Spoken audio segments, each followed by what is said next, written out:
नमस्कार, प्रणाम। मेरा नाम है ऋचा और बहुत बहुत स्वागत है आपका हमारे इस बेहद ख़ास कार्यक्रम बिहार बिहान में। हर एक सुबह हमें कुछ ना कुछ ज़रूर सिखाती है। कहते हैं कि विपत्ति जब आती है तो कायर को ही दहलाती है, सूरमा जो है विचलित नहीं होते हैं। उसी तरीके से जब घर की दहलीज से हम बाहर निकलते हैं, अपने कार्य क्षेत्र में जाते हैं, तो बहुत सारी चीज़ें आती हैं जो कभी हमें डराती है, कभी हमें गिराती है, लेकिन कभी भी हार नहीं माननी चाहिए। जिस चीज़ के लिए आप निकले हैं, जिस प्रण के साथ निकले हैं, उसे ज़रूर पूरा करें और अपने सपनों को पूरा करें। चलिए, कार्यक्रम की शुरुआत हो चुकी है और हमेशा की तरह हम कार्यक्रम की शुरुआत जो है वो अनमोल वचन के साथ करते हैं। तो आइए देखते हैं आज का अनमोल वचन क्या है।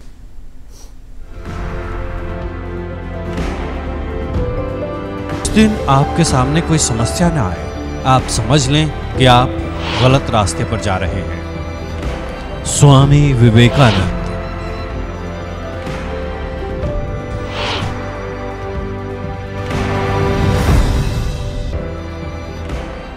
आपको मेहमान से मिलाने से पहले एक बात आप लोगों से कहना चाहेंगे कि आज जो है आत्महत्या रोकथाम दिवस भी है।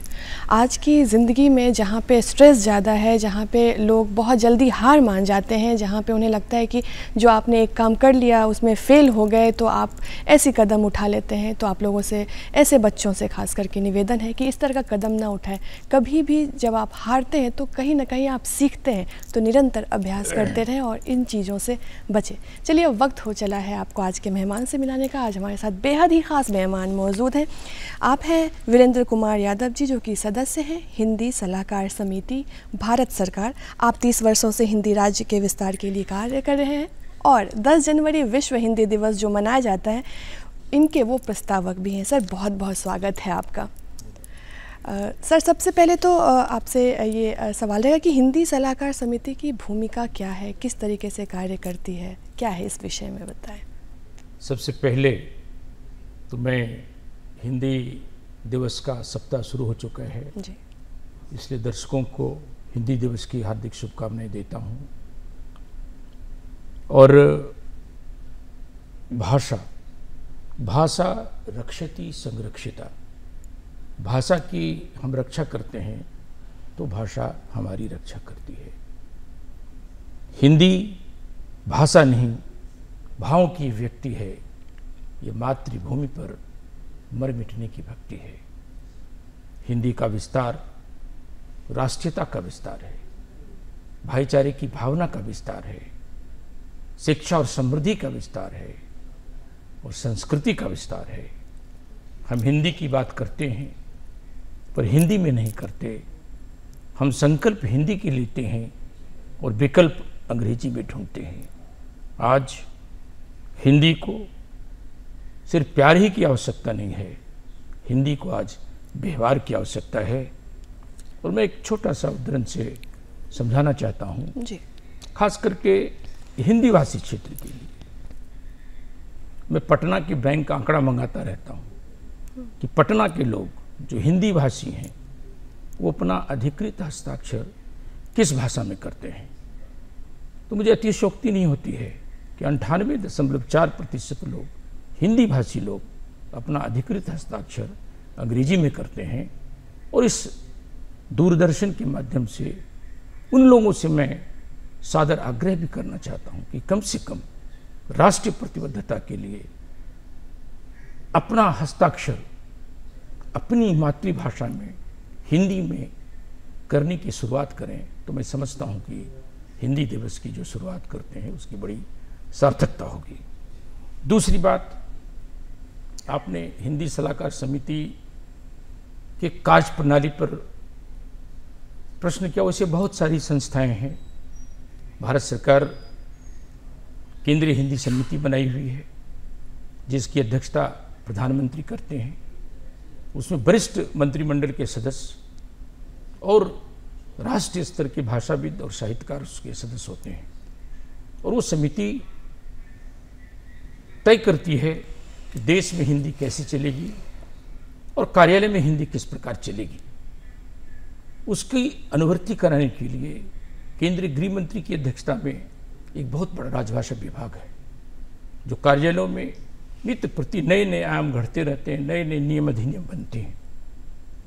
उसके बाद संसदीय राजभाषा समिति है जो 20 लोकसभा के सदस्य और 10 राज्यसभा के सदस्य 30 सदस्यों से मिलकर 3 उप समितियों में बंटती है और पूरे भारतवर्ष के कार्यालयों में, चाहे वो सरकार के कार्यालय हों, बैंकिंग कार्यालय हों, उपक्रम के कार्यालय हों, निरंतर दौरा करती है, निरीक्षण करती है और हिंदी कैसे बढ़े उस पर कार्य करती है। और एक महत्वपूर्ण बात है कि जितनी भी समितियां भारत सरकार की होती हैं वो संसद के प्रति उत्तरदायी होती है। ये एक ऐसी समिति है, उच्चाधिकार प्राप्त समिति है, जो सीधे राष्ट्रपति को प्रतिवेदन देती है और राष्ट्रपति को प्रतिवेदन देने के बाद जो वहाँ से नियम अध्यादेश बनती है उसमें मंत्रालय की हिंदी सलाहकार समिति कार्यालयों में जाकर बैठक करके उसको क्रियान्वयन कराने का काम करती है। तो प्रत्येक मंत्रालय में हिंदी सलाहकार समिति होती है जी, जो जिसमें मंत्री उसकी अध्यक्षता करते हैं और गैर सरकारी सदस्य जो बनते हैं उसमें करीब 4, 6, 7, 8, 9 गैर सरकारी सदस्य होते हैं और मंत्रालय के सचिव स्तर से लेकर के जितने भी उपक्रम हैं उसके अध्यक्ष, प्रबंध निदेशक उसके सदस्य होते हैं, उसमें ये निर्णय होता है। तो ये हिंदी सलाहकार समिति का काम होता है और हिंदी कार्यशालाएँ होती हैं जिसमें सलाहकार समिति के सदस्य भी बुलाए जाते हैं।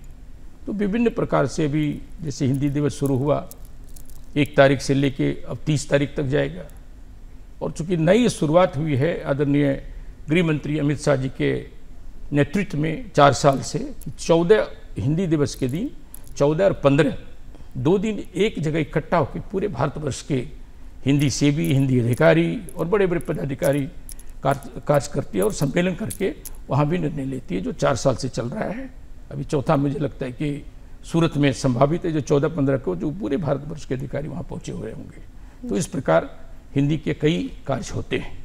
अच्छा, तो सर ये इतनी सारी चीज़ें होती, इतना कार्य होता है, आप 30 वर्षों से इस कार्य में हैं, तो दर्शक भी जानना चाहेंगे कि आप इस क्षेत्र में कैसे आए, किस तरीके से रुझान हुआ आपका, उसके बारे में थोड़ा सा बताएं।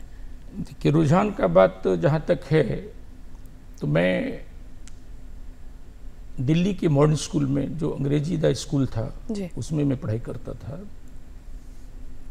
तो मुझे अचानक 81 और 82 की बात होगी तो मैं दिल्ली के बस स्टॉप पे घूम रहा था तो वहाँ एक जापानी को बहुत अच्छा हिंदी बोलते हुए सुना मैंने। तो मैं उसके पास गया कि भाई तुम इतनी अच्छी हिंदी बोलते हो, कैसे सीखे यहाँ? तो कहा कि आपकी सरकार विदेशियों को हिंदी सिखाती है। तो मुझे बहुत आश्चर्य हुआ था उस समय, क्योंकि मैं अंग्रेजी माध्यम में था, मुझे उसी माहौल में था मैं। तो मुझे लगा कि भारत सरकार हिंदुस्तानी भारतीयों को हिंदी नहीं सिखाती है और विदेशियों को हिंदी सिखा रही है। तो कहता है कि आपकी सरकार आंकड़ा में विश्वास करती है, आंकड़ा दर प्रतिशत बढ़ते जाते हैं लेकिन तथ्य कुछ और होते हैं। तो मैंने कि क्यों? परीक्षाएं होती होंगी। कल की परीक्षाएं होती हैं, परीक्षाएं पास करा दिए जाते हैं। तो क्या मतलब है?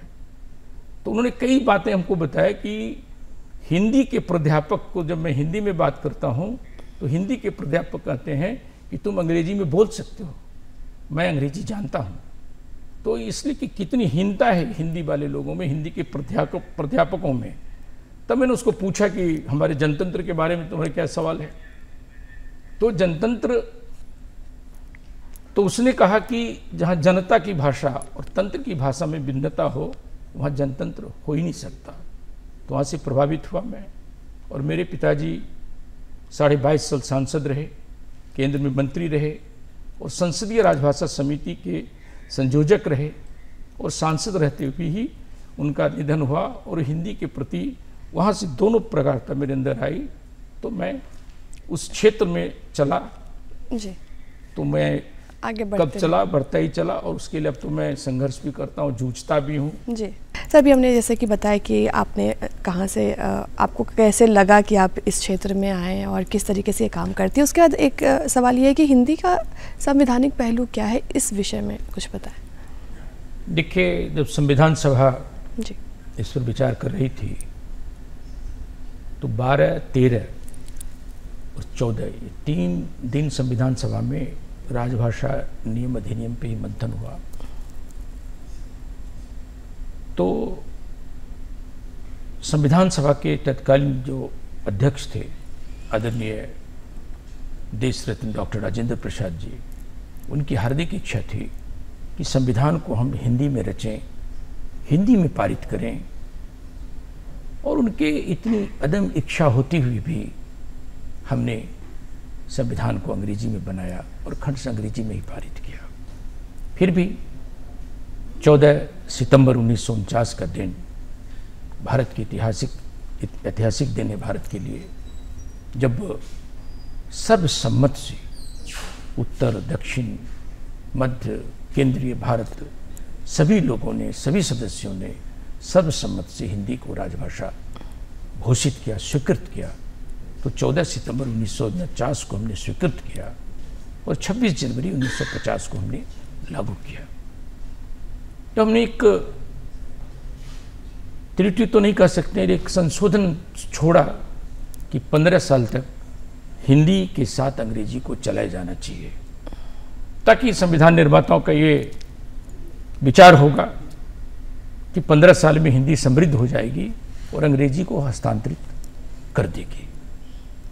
लेकिन उसके पूर्व ऐसी परिस्थिति हुई होगी कि हमने 1963 में एक संसदीय संकल्प, तत्कालीन गृह मंत्री, हिंदी के प्रबल समर्थक माननीय लाल बहादुर शास्त्री जी से एक प्रस्ताव पारित किया, संसदीय संकल्प 1963। उसमें धारा 3.3 का निर्माण हुआ। तो धारा 3.3 दुभाषा है। तो हम लोग भी पहले कार्यालय जाते थे तो पूछते थे कि इतना पालन करते नहीं करते हैं, लेकिन जब हमने उसको सूक्ष्मता से अध्ययन किया कि धारा 3.3 है क्या, तो मुझे पता चला कि धारा 3.3 एक ऐसी चीज है जिसको अंग्रेजी को अनवरत काल के लिए हिंदी के साथ चलाए जाने की छूट दे रखी है। तो हम लोग माननीय गृह मंत्री से लिखते भी रहते हैं कि कम से कम भाषा की दृष्टि से हम देश को 3 भाग में बांटें, क क्षेत्र, ख क्षेत्र और गौ क्षेत्र। तो क क्षेत्र जो हिंदी भाषी क्षेत्र है उससे अब धारा 3.3 हटा दें, वहां दुभाषा करने की क्या जरूरत है। तो जब होगा तो मुझे लगता है कि बहुत सारी बातें होंगी। तो किसी भी चीज को हम लोग देखते हैं कि कभी सवाल उठता है कि हम लोग कार्यालय में जाते हैं और बैंक के अधिकारियों को हिंदी पढ़ाने जाते हैं, तो मुझे लगता है कि ये तो पढ़ के अंग्रेजी में आया है, इसको मैं हिंदी से पढ़ाता हूँ, बड़ा विडंबना लगता है। तो आखिर अंग्रेजी हम पढ़ते क्यों हैं? अंग्रेजी हम इसलिए पढ़ते हैं कि अभी के दौर में शिक्षा से, दीक्षा से, परीक्षा से, नौकरी से, प्रतिष्ठा से, सम्मान से हमने अंग्रेजी को जोड़ा हुआ है। तो हम भारत सरकार से मांग भी करते रहते हैं कि कोई भाषा खराब नहीं होता है, अंग्रेजी को आप रहने दीजिए, हिंदी और भारतीय भाषाओं को उच्च प्रतियोगिताओं में, उच्च परीक्षाओं में विकल्प दे दीजिए। नहीं तो होता क्या है कि राजभाषा नीति और रोजगार नीति, राजभाषा नीति अगर हिंदी केंद्रित है तो रोजगार नीति अंग्रेजी केंद्रित है। तो शीर्ष पर बैठे हुए नेतृत्व जिस प्रकार से कोई सामंजस्य नीति नहीं बनाएंगे, जब तक हम हिंदी और भारतीय भाषा में पढ़कर उच्च पद पर नहीं जा पाएंगे, वैसी स्थिति नहीं बनाई जाएगी, तो हम लोग कितने भी सलाहकार समिति से करें तो हम लोग उसको एक देसी भाषा में बोलते हैं कि झाड़ पोछ कर सकते हैं। जो समूल प्रक्रिया है उसके लिए कार्य करने होंगे। अभी भारत सरकार ने नई शिक्षा नीति लाई है, बहुत स्वागत योग्य कदम है। अगर क्रांतिकारी कदम अगर वो लागू हो जाए तो अभी मध्य प्रदेश के चिकित्सा विद्यालय ने हिंदी को लिया, बिहार भी दूसरा राज्य बनने वाला है जहाँ की यह भी प्रेरणा चल रही है जी। तो इस प्रकार करने के ठोस कार्य करने की आवश्यकता है। नहीं तो 78 साल 79वें साल में हम चल रहे हैं, तो हिंदी को उस आयाम पर आना चाहिए। लेकिन हिंदी अभी प्रोत्साहन पुरस्कार की योजना में चल रही है, तो बड़ी मुश्किल से हम उसको पगडंडी पर तो ले आए हैं। असल में राजमार्ग पर कब आएगी, इसके लिए ईमानदार प्रयास की आवश्यकता है, सरकार की ओर से, लोगों की ओर से। जब सब करेंगे जी। तो ये कि हिंदी की मूल जो चाहते हैं वो भारतवर्ष में होगी। जी। और जो आपने कहा कि जैसे कि 10 जनवरी को विश्व हिंदी दिवस मनाया जाता है, उसमें आपने प्रस्ताव न दिया, तो वो क्या था, कैसे आपको लगा और कैसे स्वीकृति मिली, इसके बारे में कुछ बताएं। विश्व हिंदी सम्मेलन समन्वय समिति विदेश मंत्रालय की समिति होती है जी। उसके सदस्य होने के नाते बैठक में जाना पड़ता है। और चूंकि उसमें एक प्रस्ताव था कि विश्व हिंदी दिवस मनाया जाना चाहिए और कब मनाया जाना चाहिए, तो उस पर हमने प्रस्ताव 10 जनवरी का इसलिए दिया कि पहला विश्व हिंदी सम्मेलन 10 जनवरी 1975 को नागपुर में हुआ था। एक तो वहाँ था, दूसरा दीर्घकालीन प्रवासी महात्मा गांधी जो दीर्घ प्रवास के बाद दक्षिण अफ्रीका से भारत रहने आए, वह 9 जनवरी की रात्रि भारत लौटे। तो 9 जनवरी की रात्रि तो भी 10 जनवरी था। और 7, 8, 9 जनवरी को प्रवासी भारतीय दिवस होता है। तो जितने भी दुनिया में भारतवंशी हैं एक बार कहीं मिलते हैं वो 7, 8, 9 3 दिन। तो 7, 8, 9 मिलने के बाद 10 जनवरी को ही सब लोग वहाँ विश्व हिंदी दिवस मना लेंगे। तो ये सार्थकता थी और मैंने ये प्रस्ताव 8 जून 2005 को दिया और मुझे बड़ी प्रसन्नता हुई कि सर्वसम्मति से स्वीकृत हुआ। और 2006 से विश्व हिंदी दिवस मनाना विदेशी दूतावासों में शुरू हुआ। अब तो यहाँ भी लोग मनाने लगे हैं, लेकिन अधिकृत रूप से जिस तरह से हिंदी दिवस मनाया जाता है, अभी कार्यालय विश्व हिंदी दिवस को नहीं मनाता है। उसके लिए भी हम लोग प्रयासरत हैं कि हिंदी दिवस की तरह विश्व हिंदी दिवस भी देशी कार्यालयों में मनाया जाना चाहिए। जी, जैसा कि सर आपने कहा कि वो तो पगडंडी पे आ गई है, लेकिन अभी राजमार्ग पे नहीं आई। तो मतलब आज़ादी के इतने सालों के बाद भी ये जो संघर्ष है, ये क्यों है? कहाँ पे जागरूकता की ज़रूरत है, अभाव है? इसके बारे में कुछ बताएं। देखिए, अंग्रेजी शिक्षा जी भारतवर्ष में पहली शिक्षा नीति कह लें 1835 में लॉर्ड मैकेले के द्वारा लाया गया। तो क्यों लाया गया? तो उसमें उसने दिया कि मैं भारतवर्ष को अधिक दिन तक गुलाम नहीं बना सकता और उसको गुलाम बनाने का मेरे पास एक औजार है। और वो ब्रिटिश संसद में यह प्रस्ताव दिया कि मैं भारतीय को अपनी भाषा से शिक्षित करूंगा और ऐसा शिक्षित करूंगा कि मैंने अपनी हर चीज से उसे घृणा होने लगेगी। वो कहा था 1835 में। अगर आज वो जीवित होते या कहीं सुन रहे होते होंगे तो हठास कर रहे होंगे। मैं तो भारतीयों को घुटना पर अंग्रेजी सिखाना चाहता था।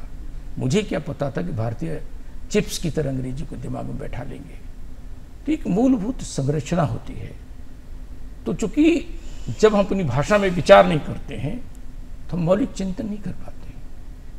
आज मैं हर चीज़ के लिए, मैं तो बहुत समारोह में जाता हूँ, बहुत सम्मेलनों में जाता हूँ, बहुत विद्वानों की सभा में भी जाने का मौका मिलता है। हमने पुस्तक लिखी, कैसे लिखी? हम तो मूल चिंतन करते ही नहीं है। हम 10 किताब वहाँ से पढ़ते हैं, उसका कुछ लेते हैं, उसके लेते हैं, मिल करके बना लेते हैं, चाहे वो वैज्ञानिक पुस्तकें हों, साहित्यिक पुस्तक हों। कुछ लोग मौलिक चिंतन करते हैं, ये नहीं कि मैं सबकी बात कर रहा हूँ। तो लेकिन वो मौलिक चिंतन करने वाले लोग बहुत कम रह गए हैं। तो ये एक मूल बात है। दूसरा, सरकार उत्तर दक्षिण की बात हो जाती है, जबकि हम दक्षिण भी जाते हैं।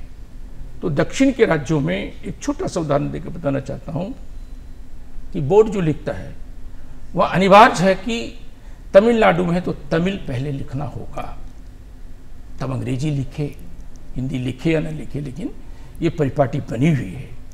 क्या हिंदी भाषी राज्यों में इस तरह की पाबंदी नहीं है कि आपको हिंदी लिखना ही होगा, उसके बाद अंग्रेजी लिखिए? आप हिंदी भाषी छात्र में चले जाएं, अंग्रेजी के बोर्ड मिलेंगे और रोमन लिपि में भी अंग्रेजी लिखा हुआ मिलेगा। तो ये एक साहसिक पूर्ण कदम उठाने के लिए किसी आंदोलन की जरूरत पड़ती है। तो छोटे छोटे आंदोलन हम लोग करते हैं।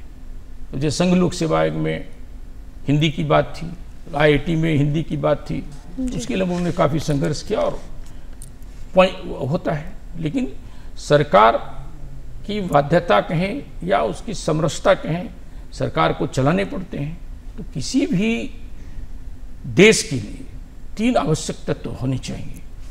किसी देश का राष्ट्रध्वज हो, राष्ट्रगान हो और राष्ट्रभाषा हो। जितनी भाषा लगे 3 चीज होनी चाहिए।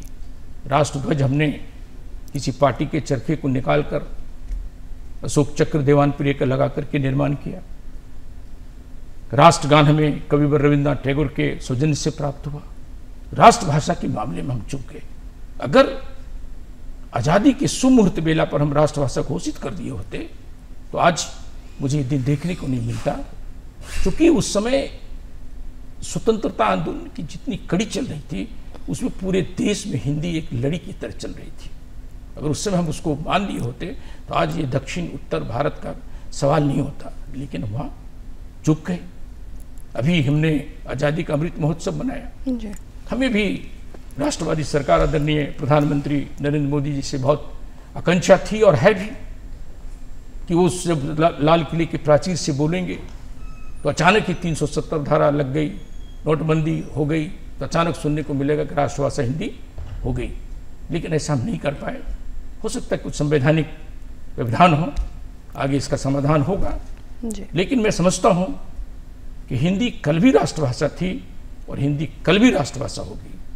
और आज हम बात करते हैं राजभाषा की ओर में, तो हम आशावान हैं, आज नहीं तो कल इसको हम हासिल करेंगे। जी, और ये है भी कि आदमी को अपनी जो चीज़ें हैं उसको छोड़नी नहीं चाहिए। तो हम सर जागरूकता की बात कर रहे थे कि आज जब आपने कहा कि इतने सालों के बाद भी ये चीज़ें हो जानी चाहिए थी, लेकिन चीज़ें हाथ से निकल गई, तो आज जब हम पृष्ठभूमि देख रहे हैं हम आसपास की, तो वहाँ पे जागरूकता के लिए आप लोग क्या कदम उठाते हैं जो नए बच्चे हैं, नए युवा हैं? देखिए, नए बच्चे, एक तो पहले मैंने कहा कि रोजगार से भाषा को जोड़ना है। जिस दिन हम जोड़ देंगे हमें किसी प्रचार की आवश्यकता नहीं पड़ेगी, किसी प्रचार की आवश्यकता नहीं पड़ेगी। और बहुत सारे विभाग हैं जो करते रहते, राजभाषा विभाग है जी। अभी 12 प्र, उस पर वृत्तांत से चर्चा करने की आवश्यकता नहीं कि प्रयोग करना है, प्रचार करना है। तो हर चीज़ को राजभाषा विभाग ने एक नया चीज़ बनाया, जिसलिए मैं राजभाषा विभाग को बधाई भी देता हूँ कि इस 12 प्रयोग से अगर सत्ता की भाषा बना पाए तो सत्ता की भाषा जब बनेगी, सत्ता की भाषा का कहने का मतलब है कि शक्ति की भाषा, तो शक्ति की भाषा जब हम बनाएंगे तो रुझान होगा बच्चों का। अब बच्चों का रुझान तब होगा जब बच्चे सोचेंगे कि मैं अपनी भाषा पढ़ के आगे बढ़ सकता हूँ, अभी तो अपनी भाषा पढ़ के मैं लटक सकता हूँ। ये बहुत विचारणीय प्रश्न है, इस पर एक दृढ़ निश्चय लेने की आवश्यकता है, ठोस निर्णय लेने की आवश्यकता है।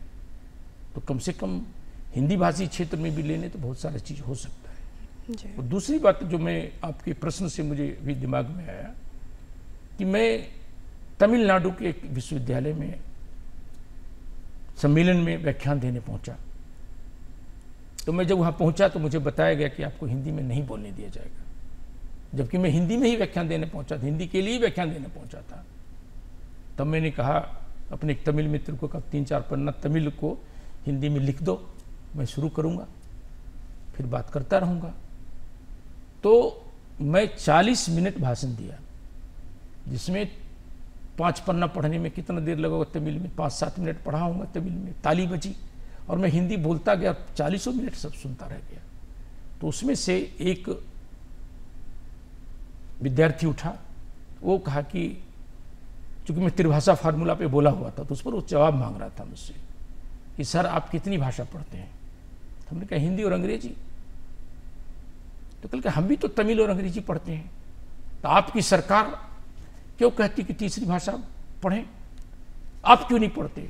हमने कहा एक तो पहले ये बताओ तुम्हारी सरकार नहीं है, आपकी सरकार क्यों बोले? तुम ये मानसिकता से निकालो। तब मुझसे एक सीख मिली कि जब तक हिंदी भाषी लोग दक्षिण के 4 भाषाओं में से वैकल्पिक रूप से एक भाषा का भी पढ़ाई नहीं करेंगे, तीसरी भाषा नहीं पढ़ेंगे, तब तक त्रिभाषा फार्मूला लागू नहीं हो सकता है। अन्य जो जगह है जहाँ पे हिंदी को प्रायोरिटाइज करना चाहिए वहाँ पे, लेकिन उसके साथ साथ आती है जिस तरह से हम समय के साथ बढ़ रहे हैं, वहाँ पे तकनीकी जगत में जब हम आगे आते हैं तो वहाँ पे हम कैसे हिंदी को स्थापित कर सकते हैं, किस तरीके से, इस विषय में कुछ बताएं कि इस डिजिटल युग में कैसे हम इस चीज़ से करें। ये अच्छा सवाल है आपका। इससे पहले एक और सवाल था आपका कि भारतीय भाषाओं का समन्वय हिंदी के साथ। तो हमारे संविधान में हिंदी की परिकल्पना जो की थी कि संस्कृत की भाषा को भी लेना है और अन्य भारतीय भाषाओं को भी लेना है। तो संस्कृत से भाषा को हमने लिया गौणता या प्रत्यक्ष रूप से ये करके, लेकिन अभी उसमें प्रयास किए जाने की आवश्यकता है कि जैसे मैं एक बता रहा हूँ कि जैसे वैज्ञानिक पुस्तकें बनाए जाने की बात हो रही थी, तो अखिल भारतीय तकनीकी शिक्षा परिषद जो विज्ञान की पुस्तकें 16 भाषाओं में तैयार कर रही है, जो हमारी नई शिक्षा नीति में लगने वाली है। तो उनके उपाध्यक्ष पूनिया जी थे, उनसे मैं मिलता रहता हूँ। तो क्या है कि यादव जी, हमने 2200 शब्द भारतीय भाषाओं के लिए रुचिकर बनाने के लिए। तो मैंने कहा ये बहुत अच्छी पहल है। संविधान सभा तो दिया था, लेकिन हम लोग संस्कृत को ले रहे थे, और भारतीय भाषाओं को भी लेंगे तो उसे भी उसमें रुचिकर लगेगा। तो ये एक बात होती है। तो दूसरी बात होती है कि जो आपका प्रश्न है कि डिजिटलीकरण और जो आजकल के युग में आया है जी। तो मैं कभी कभी सोचता हूँ कि हम लोग तो सरकार के काम में बारीकी से देखता भी हूँ, और जहाँ कमी बेसी है उसको पूरा कराने के लिए सरकारी स्तर पर या जो सचिव स्तर पर सुझाव भी देता रहता हूँ। तो अभी आर्टिफिशियल इंटेलिजेंस हमने बनाया। अब आप तमिल में लिखें, बटन दाबे हिंदी हो जाएगा। थोड़ा बहुत त्रुटि रहता है तो उसका प्रयोग कर सकते हैं। उसके पहले भी हमने कंठस्थ प्रोग्राम बनाया, उसमें भी हर स्तर पर कार्य करने की पारिभाषिक शब्दावली के निर्माण कराने का काम करने का सुलभ तरीका अपनाया। लेकिन बात फिर आती है, ये पेन है, इसकी क्या भाषा है? ये तो हर भाषा जानती है। तो प्रयोग करने वाले पे निर्भर करता है। हम सभी दुभाषिया विकल्प कंप्यूटर में दिलवा देते हैं, डिजिटलाइजेशन की भी देते हैं। तो मुझे डिजिटलीकरण पर एक व्याख्यान देने का मौका मिला था, तो मैं एक पढ़ रहा था कि भारत के लोग हिंदी भाषा का प्रयोग कितना करते हैं। मोबाइल की बात आपने की, तो मैं तो हस्ताक्षर 98% कर रहा था, इसमें 99.9% लोग रोमन ही लिखते हैं। उसका क्या उपाय हो सकता है जी। न वहाँ सरकार है, अपनी मनसा है, तो हम अपनी मनसा को भी, व्यवस्था है तब भी नहीं करते हैं। मोबाइल में हिंदी लिखने का है, हम हिंदी भी लिखेंगे तो अंग्रेजी भी लिखेंगे। तो इसका जवाब तो अपने लोगों को होना चाहिए कि डिजिटलाइजेशन में बहुत सारे काम हो रहे हैं और बहुत अभूतपूर्व काम भी हुआ है।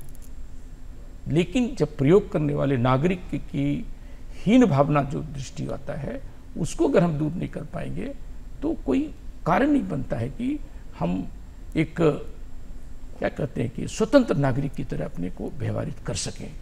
मैं विश्व हिंदी सम्मेलन समन्वय समिति के सदस्य होने के नाते देश में नहीं, कभी कभी साल में 1-2 बार विदेशों में भी प्रचार प्रसार करने का मौका मिलता है। तो मैं कभी कभी सोचता हूँ कि विश्व हिंदी सम्मेलन से कोई खड़ा होकर के हमसे पूछ बैठे कि आप तो विदेशों में हिंदी का प्रचार प्रसार कर रहे हैं, भारत में इसकी गति इतनी शिथिल क्यों है? तो हम क्या जवाब देंगे? अगर भारत में हिंदी नहीं होगी तो क्या विश्व में हिंदी हो सकती है? इसलिए हम लोग हिंदी को साहित्य की भाषा से आगे ले जाने की बात करते हैं। आज मैं देखता हूँ कई कार्यालयों में साहित्यकार को बुलाते हैं, वो साहित्य की काव्य सौंदर्य की वार्तालाप करते हैं। कार्यालय में तो उसकी बात नहीं है, तो साहित्य की हिंदी नहीं घट रही है, वो तो बढ़ रही है। इसलिए मैं आग्रह भी करना चाहता हूँ कि आज हिंदी को साहित्य से आगे ले जाने की आवश्यकता है। हिंदी को आज ज्ञान ही नहीं, विज्ञान की भाषा, शासन की भाषा, प्रशासन की भाषा, न्याय और न्यायालय की भाषा बनाने की आवश्यकता है। तभी भारत के आंगन में नवान का उत्सव होगा और हिंदी का तुलसी दल पल्लवित होगा। तो निश्चित रूप से लोगों को राष्ट्रीय सोच बनाने की आवश्यकता है, मानसिकता बदलने की आवश्यकता है। तभी जाकर के हम भारत में एक लहर पैदा करेंगे।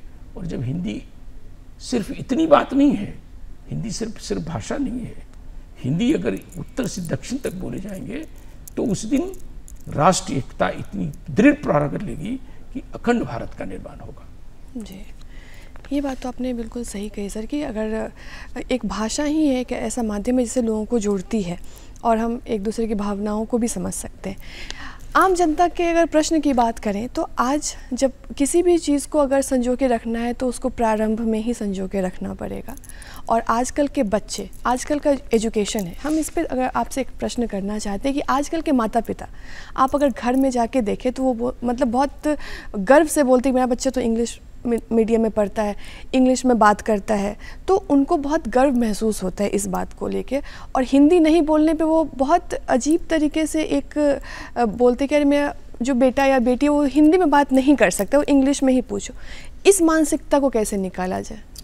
देखिए, वो तो मैं पहले भी कहता कि हमें जो मैकेले द्वारा हीन ग्रंथि पैदा किया गया है, तो आपका सवाल सचमुच सही है कि अब घर से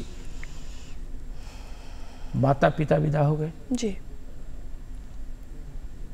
पापा मम्मी आए, मम्मी डैडी आए, मॉम डैड आ गए। तो भाषा किस तरह से हमारी संस्कृति को विभाजित करती है, और जब विभाजित करती है तो किस तरह से पारिवारिक संरचना विघटित होती है। भाषा सिर्फ इसका बात नहीं है। अब कितने लोग टहलने जाते हैं, सभी मॉर्निंग वॉक जाते हैं, इवनिंग वॉक जाते हैं। अब किसी के शरीर में दर्द नहीं होता है, बॉडी में पेन होता है। तो ये जो चीज़ें हैं तो वो हमें उभरना है। तो जब हम तभी उभरेंगे जब एक तो साहसिक कदम उठाएगा, जो मैं पहले भी चर्चा कर चुका हूँ कि रोजगार के विकल्प से जोड़ेंगे, रोजी रोटी से जोड़ेंगे। जिस दिन जुड़ेगा तो किसी को अंग्रेजी से मोहब्बत नहीं है, क्योंकि पैसा से विकल्प नहीं, सम्मान से मोहब्बत है। इसलिए अंग्रेजी में पहले ही बोला कि अंग्रेजी पढ़ता हूँ। तो जिस दिन ये हम तय कर देंगे, और अनिवार्य तो कर नहीं सकते क्योंकि भारत इतना बड़ा देश है, इसलिए थोप नहीं सकते, लेकिन हिंदी भाषी क्षेत्र में भी इस चीज़ को हम कर लिए और विकल्प दे दिए तो आपको ये प्रश्न पूछने की नौबत ही नहीं आएगी। सही बात। और खुद तब शान से बोलेंगे मेरा बच्चा हिंदी बहुत अच्छा से जानता है, हिंदी में उच्च स्तर पर जाता है। तो कई चीज़ करते हैं, कई लोग करते भी हैं। जब मैं IIT के हिंदी माध्यम कराने के लिए संघर्ष कर रहा था, 1986-87 की बात है, तो नरसिंह राव जी उस समय देश के शिक्षा मंत्री थे, IIT उनके अंतर्गत था। तो एक श्यामरुद्र पाठक जो बिहार का ही है, ट्रॉम्बे में साइंटिस्ट होकर रिटायर कर गया, वो इसको लड़ता था जी। तब जाकर के वो नरसिंह राव जी से मिला मैं, और NCERT का एक आंकड़ा लेके गया था कि आप ही का सरकार का आंकड़ा है कि 6% लोग अंग्रेजी माध्यम से +2 की परीक्षा पास करते हैं और 94% भारतीय भाषा और हिंदी में पास करते हैं। तो क्या 6% के लिए 5 IIT आरक्षित है? जी। तो नरसिंह राव जी ने उस पर आज काम किया और 19 जनवरी 1990 से IIT में हिंदी और भारतीय भाषा का विकल्प दिया गया। क्या बात है, और इस पे कार्य करने की और आवश्यकता है, और जितना हो रहा है वो भी काफ़ी सराहनीय है। सर, चलते चलते समय की पाबंदी, तो क्या कुछ कहना चाहेंगे दर्शकों से, 2 शब्द? देखिए, दर्शकों से मैं निश्चित रूप से आग्रह करना चाहूँगा कि हिंदी सबकी है, न किसी की हिंदी सलाहकार की है, न हिंदी अधिकारी की है, न सरकार की है। ये हिंदी भारतवर्ष की है, इसलिए सभी लोगों को इसके लिए प्रयत्न करना है जी। और मैं वो दिन देखना चाहता हूँ कि जिस दिन हिंदी सचमुच में भारत की राष्ट्रभाषा होगी। जी सर, आपने इतनी अच्छी बातें कही और इतना जो ज्ञान साझा किया और हमारे दर्शकों को इतनी अच्छी बातें आपने बताई, आपका इस शो में आने के लिए बहुत बहुत धन्यवाद। नमस्कार। और कैसा लगा आपको आज का कार्यक्रम, हमें ज़रूर ख़त लिख के बताइएगा। और हमारा पता है, कलम उठाइए और लिखिए हमारा पता है बिहार बिहान, दूरदर्शन केंद्र पटना, फ्रेजर रोड पटना 80001। हमारा ईमेल एड्रेस है director@ddkpatna@gmail.com। आज के लिए हमें दीजिए इजाज़त, मिलते हैं आपसे फिर कल। नमस्कार।